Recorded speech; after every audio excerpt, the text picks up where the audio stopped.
dito kami ngayon sa Naga, Cebu, may operation. Yung mga kasamaan ko dito si George, si Al, si George, si Chris Paul.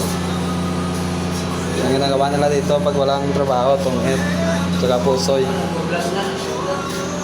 Ito nga pala yung namin guys, yung mga kargada namin, Paul. Yan yan para sa ginagamit pang gatong ng kuryente, sa kuryente. Yung mga kasamaan niya dito ng dito. Pre! Ay mga sa vlog ay. Sa vlog. Yan si Sano, Sinting. Doon kami kumukuha ng call sa international na barko. Ito yung barko namin, City.